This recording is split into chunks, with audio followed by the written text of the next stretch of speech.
Well, hello, I'm the Amateur Logician from amateurlogician.com. Thank you so much for watching this video. I hope you are having a great day. We're going to look at some of my textbooks on logic. These are not all of my textbooks, but most of them. There's only a few missing. You have books ranging from mathematical logic to traditional verbal style logic, aka scholastic logic. You have books on formal logic, informal logic, books that cover so-called metalogic, philosophy of logic. You have books on exclusively the logical fallacies, covering that exclusively, that is to say, and so forth. Now, some of these books I've covered in previous videos. For example, if you look roughly straight ahead, you will see Douglas Walton's book, Informal Logic. If you look, you'll see The Art of Reasoning. If you look, you'll see The Concise Introduction to Logic by Patrick Hurley, and so forth. Also, you'll see First Course in Mathematical Logic by Patrick Supps and Shirley Hill, which I'm doing an extensive video series on, which is probably the best, easiest book on mathematical logic out there. But right now I want to focus in on three books in particular, more traditional style, and that is Bachhuber's Introduction to Logic, Basic Logic by McCall, and a more advanced old text called Formal Logic by the great Thomist philosopher Jacques Maritain. So let me set this down and readjust things, so please forgive me while I do that. So let me just put this down and move this and get our first book. And we've talked about this in a previous video. That's Introduction to Logic by Andrew Bachhuber. This book was recommended to me by the philosopher, Professor Jared Casey in a recent interview. And we did a video on part of Chapter 2, working through some exercises, and I'll leave a link to that video below. But let's take a look at this a little bit more in depth. This is out of copyright. You can read this free online at archive.org. You can also buy a used copy, which I happen to do, and I prefer the physical text. You might as well. It won't be difficult, or at least it shouldn't be difficult, to purchase a used copy of this if you are so inclined. And I've been skimming it and really enjoying this book, and I definitely recommend it. So we have Introduction to Logic by Andrew Bachhuber. Let's look at the copy right here. This is from 1957. The classics never die. It's still a great book to learn traditional verbal style logic. And really, if you learn any logic, at least in my opinion, start with traditional logic and then move into the mathematical logic. Both are good, both are important, but you're missing out if you only study mathematical logic, in my opinion. So let's look at the preface and then table of contents. So the author writes in the preface, "The book was written specifically as a textbook for an introductory course in logic. It is hoped, however, that the same qualities intended to make it an effective medium of classroom instruction will likewise appeal to the more serious general reader. The topics treated are much the same as those discussed in most manuals of scholastic logic. As far as its contents are concerned, it contains substantially the same definitions, the same rules, the same principles, and even the same classic examples as countless other books." Now he says that it's really the organization method of presentation that sets this book apart. It's a good read, it's an easy read. Some of the organization is a bit different than other texts I've seen, and we'll get into that. Let's look at the table of contents and flip our way to that. So here we have the table of contents. So we have the preface, then Chapter 1, the what and why of logic. Part 1, the prerequisites of inference. So we have the general notion of inference. Chapter 2 is the term as a part of a proposition. And here we cover Section 2, for example, comprehension, extension, and their inverse relationship. We worked through some exercises in a previous video. Chapter 3 is on the attributive proposition, and that specifically covers the famous A, E, I, and O propositions. We can think about, for example, the quantity or extension of the predicate. We can think about logical form. It's a very important topic to master in logic, to get good in logic. Chapter 4 is on the general notion of inference. And then part 2, we get into kinds of immediate inference. So we have so-called eduction, which includes conversion, obversion, contraposition, and inversion, and also what's called material eduction. We might also call this informal eduction, whereas these first four things are formal eductions or formal immediate inferences. And then we get into Chapter 6 on oppositional inference. We're thinking about contradictory opposition, contrary, subcontrary, and subalterns. This is a very important chapter to master. It will help you in normal argumentation. It will allow you to spot fallacies more easily. You will see contradictive thinking. For example, someone might have two premises that contradict each other, and they treat those two propositions as simultaneously true. But it's impossible for both of them to be true simultaneously because you can spot a contradiction. So understanding and mastering oppositional inference is very, very useful and helpful to make you a clear thinker. And it's not hard to master. It's not difficult to learn. So this is a very important thing to understand. Then part 3 is on immediate deductive inference. We have the simple categorical syllogism. We have the hypothetical syllogism, which includes conditionals, disjunctions, conjunctions. Chapter 9 is on special types of syllogism: enthymemes, epichariums, polysyllogisms, varieties, and dilemmas. Excuse me. Chapter 10 is on fallacies. And then part 4 is on simple apprehension, the concept, and the term. A lot of books would place this content in the beginning of the book. So it's a little bit different in that sense. So chapter 11 is on simple apprehension and the concept, which basically is about how we form ideas and concepts in the first place. So simple apprehension deals with, for example, the process of abstraction. How do we form a concept or an idea about something out there in the world? And a big part of that is abstraction. Chapter 12 is on the term, and then we have further analysis of the concept.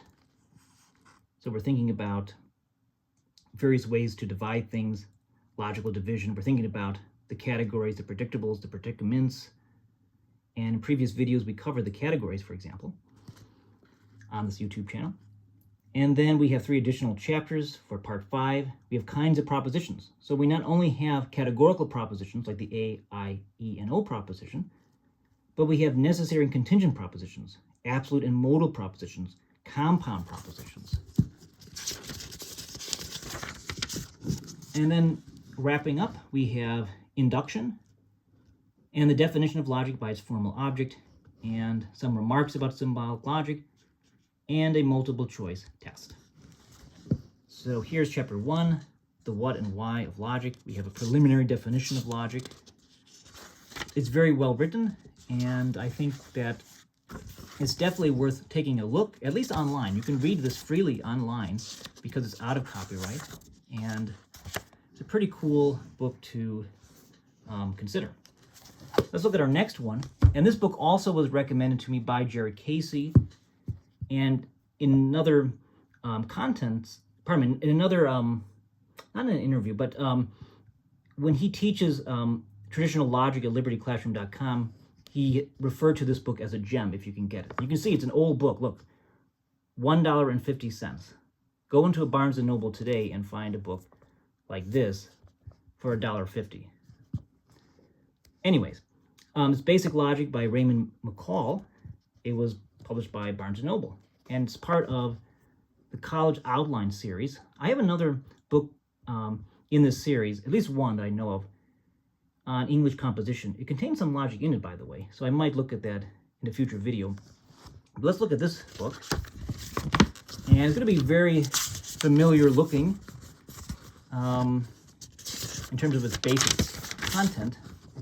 Let's look at the copyright. So originally, this came out in 1947, the second edition, 1952, and this reprint, 1964. Pretty interesting. And I want to cover a little bit of the preface because he kind of criticizes some other books. So if you look down here, see if I can find it. If this book is written against anything, it is against the confusion of formal with material logic and the confusion of logical with mathematical thinking, which are at the root of so much bad doctrine in contemporary books of logic. At least that's his opinion.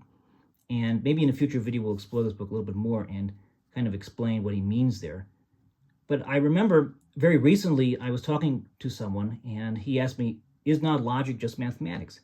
And the short answer is no, it's not. They are different. Math is not logic. They're related, of course. There is a very important part of mathematics that exclusively looks at certain types of logic. There's no question. And math depends upon logic, but they're not the same. Consider the fallacies, the argumentum ad hominem. What does that have to do with mathematics? The answer is nothing. So there definitely is a difference between logic and math. They're not the same thing. And it's a mistake to think that they are the same thing. They're definitely different. And I think you get to understand that better by studying some traditional verbal style logic versus only the mathematical logic. Let's flip our way to the table of contents. And to look very familiar, so look here, we have simple apprehension in the term.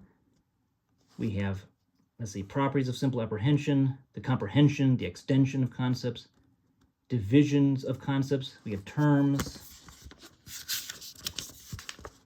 And then we get into judgment and proposition, classification of propositions. So we have, of course, categorical propositions. We have modal propositions, hypothetical ones, conditional, disjunctive, conjunctive, copulative, and so forth. We have opposition of categorical propositions, but also we can think about not only the contradictory, say, of a so-called A type of proposition, but we can think about contradictions of conditional propositions, disjunctive propositions, conjunctive, copulative, and so forth. Then we have the division of the predicate term. We can think about the extension of the predicate term in affirmative propositions, the extension of the predicate term in negative propositions. Then we have immediate inference, so conversion, obversion, contraposition. And then, of course, the very important topic of deduction and the syllogism. So we can think about the rules of the categorical syllogism. If you want to think more logically, if you want to have better critical thinking skills, you got to do some exercises. You have to think about logic in a rigorous sense. You have to understand the categorical syllogisms. You have to flex your logical muscles and start engaging in analysis of argumentation. If you keep on doing that, you become a better critical thinker. That's what I have tried to do, at least. Maybe I haven't always succeeded, but I at least try to do that. And it goes on. So moods and figures of the categorical syllogism, reduction of syllogisms to the first figure. We have the hypothetical syllogism. We have chain arguments. And of course, as you might guess, logic exercises. So it's a pretty good book. I like the organization of this book, the charts, the diagrams, and you can buy this used. That's the only way you can get this. I don't think this is online, this book. So let's look at the next book now. And our final book, which is definitely more technical than the other two. And this was not recommended to me by Jared Casey, but I'm pretty sure he would like this book. And maybe he's seen this book, I don't know. And that is Formal Logic by the great Thomist philosopher Jacques Maritain. Now, if you've read any philosophy book by Jacques Maritain, you know that he's not the easiest of reads. He has a very dense prose. Sometimes it borders into a poetical, whimsical style, which makes reading him difficult. Now, he wanted to write an introductory logic book, and he did. But being Jacques Maritain, of course, he goes on to all sorts of speculative philosophical topics and tangents, so it's definitely a more difficult read. But it is supposed to build and think about the foundations of logic. So here we have Formal Logic by Jacques Maritain. And if you think about what's in here, you'll say, hey, it looks familiar, and it is. But it's going to be a little bit more in-depth, a little bit more philosophical and speculative than the other two books. So here we have minor logic. Look, simple apprehension, the concept, the term, definition, division, so pretty standard stuff. The proposition and the so-called second operation of the mind, where we form a judgment, where we form propositions. In understanding what a proposition is, it's important to understand any kind of argument, right? Because an argument will contain propositions. We get into reasoning, and of course, it's going to have things like the syllogism, categorical syllogism, conditional syllogism. We can think about different divisions of the syllogism, and there's induction. So this is a pretty good, interesting book. It's definitely more complicated to read. Let's see what this says. Logic is the art which enables us to proceed with order, ease, and correctness in the act of reason itself. So you have these little like summations on the side. Now there's something pretty cool in here, and I doubt you can find this in many contemporary logic books. Let me just show you this. I think it's pretty cool. Oh, I thought I marked that. Dang it. I hope I can find it. There's some interesting diagrams you won't find in many other books. In some older books, yes. But I'm really hoping I can find the square of opposition, because you can place modal propositions on the square of opposition. Really, really hope I can find it here, because I want to show you it, because it's very rare to see a diagram like this in a contemporary book, even a contemporary verbal style logic book. I'm going to flip through to see if I can get it, because I think it's pretty cool. I thought I bookmarked it before I started, honestly. I must have took it out like a dummy. Must be in the proposition chapter. Okay, here. This is pretty cool. So, for example, we can relate, say, necessary and possible propositions. So these are contradictories. So, for example, it is necessary that Peter be cured in relationship to it is possible that Peter be not cured. So we can relate propositions, different types of propositions, on a square of opposition. Or something even more complicated like this. I doubt you've seen something like this in a contemporary logic textbook studied in the average university. This is a very rare find. I've seen this in other books, not just Jacques Maritain's, but this is a rare find in a contemporary book. It's almost impossible to see something like this, but it's pretty cool. So, for example, we can relate 5 and 7 as contradictories. So, it is necessary that some man be a metaphysician versus it is possible for every man not to be a metaphysician. So this is another type of oppositional inference with these types of propositions, which is pretty cool. So this is Jacques Maritain's book, definitely a little bit more advanced. That's formal logic. We have Raymond McCall's basic logic. The philosopher of philosophy and logic, Jared Casey, called this book a gem, and I've scanned it, skimmed it, and it's very good. I like it a lot. And it's nice and concise. It's not overwhelming in size. Look at this. This is only a little over 200 pages. So it's very doable. And also another really good book, and that's Bachhuber's Introduction to Logic. But anyways, I hope this video has been helpful. If you want me to do more videos on logic textbooks, let me know in the comment section below. If you want me to look at one of the books I have on this table in more depth, we can do that. Maybe we can work through some exercises together. Moreover, I hope you visit my website at amateurlogician.com. You can subscribe to my newsletter there, and I would really appreciate that. You can also follow me on Twitter, also known as X, and that's one way to keep in touch. Thank you for watching, and if you enjoyed this video, consider subscribing to this YouTube channel and hitting the like button if you so desire and think this is of value, this video. Thanks for watching, and be well.